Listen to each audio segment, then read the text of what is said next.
નમસ્કાર, આપ જોઈ રહ્યા છો જીએસટીવી. હું છું કૃષ્ણા. સમાચારોની શરૂઆત કરીએ તો ગુજરાતમાં સાયક્લોનિક સર્ક્યુલેશનના લીધે ચોમાસાનો માહોલ જામશે તેવું રાજ્યના હવામાન વિભાગનું અનુમાન છે. ઉકળાટ અને બફારાનું પ્રમાણ 40 થી 50% રહેશે. 24 કલાકમાં દાહોદ, છોટાઉદેપુર, નર્મદા, ડાંગ, નવસારી, વલસાડ, તાપી, દમણ, દાદરાનગર હવેલી, અમરેલી, ભાવનગર, ગીર સોમનાથ તથા દીવમાં વરસાદ રહેશે. 13 જૂને અમદાવાદ, આણંદ, પંચમહાલ, ભરૂચ, સુરત, નવસારી, વલસાડ, તાપી, દમણ, દાદરાનગર હવેલી, અમરેલીમાં, ભાવનગરમાં વરસાદ રહેવાની સંભાવના છે. આમ આગામી 5 દિવસ સર્વત્ર ગુજરાતમાં વરસાદ જોવા મળશે.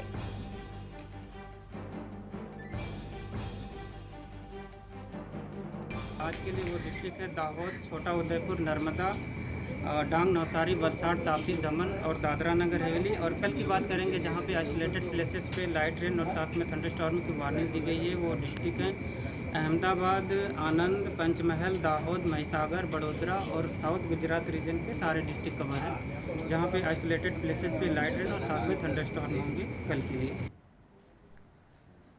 तो 13 जूने नर्मदा, વલસાડ, સુરતમાં વરસાદની સંભાવના વ્યક્ત કરાઈ છે. નવસારીમાં પણ વરસાદ વરસી શકે છે. અમરેલીમાં વરસાદની સંભાવના છે. ભાવનગરમાં પણ વરસાદની સંભાવનાઓ વ્યક્ત કરાઈ છે. ક્યાં ક્યાં વરસાદ પડી શકે છે તેના પર આપણે નજર કરી રહ્યા છે. આગામી 5 દિવસ ગુજરાતમાં વરસાદની સંભાવનાઓ હવામાન વિભાગે વ્યક્ત કરી છે. ત્યારે ડાંગમાં પણ વરસાદ વરસી શકે છે. 14 જૂનની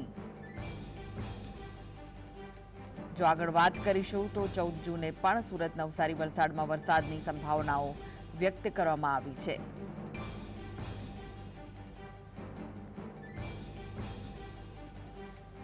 તો આ વિશે વધુ માહિતી માટે જોડાઈ ગયા છે સહયોગી કામેશ ચોકસી. કામેશ, વરસાદની સંભાવનાઓ હવામાન વિભાગે વ્યક્ત કરી છે. આગામી 5 દિવસ ગુજરાતમાં વરસાદ વરસી શકે છે. શું વિગતો? બિલકુલ કૃષ્ણા, આપને જણાવી દઉં કે હાલની જો વાત કરવામાં આવે તો છેલ્લા 2 દિવસમાં ચોમાસું નબળું પડ્યું હોવાનો સંકેત સામે આવી રહ્યો છે. કારણ કે જે પ્રમાણે કહી શકાય કે મેઘરાજાની એન્ટ્રી થઈ છે, પરંતુ જે ધમાકેદાર એન્ટ્રી થવી જોઈએ તેની તમામ ગુજરાતીઓ રાહ જોઈ રહ્યા છે.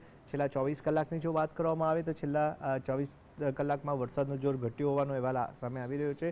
અમદાવાદના ધંધુકામાં સરેરાશ 24 કલાકમાં 1 ઇંચ વરસાદ પડ્યો હતો. આ ઉપરાંત નવસારી, વલસાડ સહિતના જે દક્ષિણ ગુજરાતના વિવિધ તાલુકાઓ છે ત્યાં હળવો વરસાદ પડ્યો હોવાનો અહેવાલ સામે આવ્યો હતો.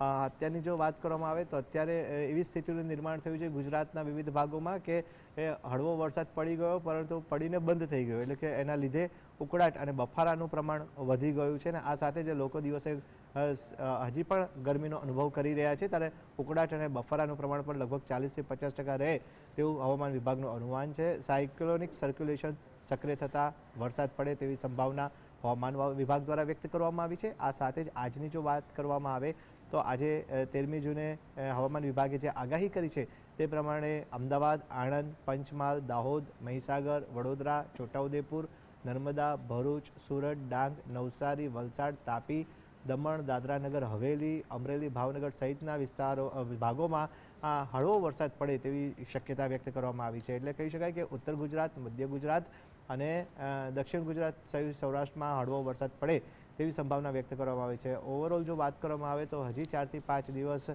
હળવો વરસાદ પડે એવી શક્યતા હવામાન વિભાગ દ્વારા વ્યક્ત કરવામાં આવી છે. જ્યારે જોકે ગુજરાતીઓની જો વાત કરવામાં આવે તો ગુજરાતીઓ કાગડોળે હવે વરસાદની રાહ જોઈ રહ્યા છે. કારણ કે એક બાજુ આ વખતે રેકોર્ડ બ્રેક ગરમી પડી છે ને જેને લઈને લોકો ત્રાહિમામ પોકારી ઉઠ્યા છે. લોકો વરસાદ પડે તેવું ઈચ્છી રહ્યા છે. સાથે જ હળવો વરસાદ પડીને બંધ થઈ જતાં બફારાનું પ્રમાણ પણ વધી ગયું છે. એટલે હવે લોકો પણ ઝંખી રહ્યા છે કે વહેલામાં વહેલી તકે વરસાદ પડે. જી જી, આભાર માહિતી આપવા માટે.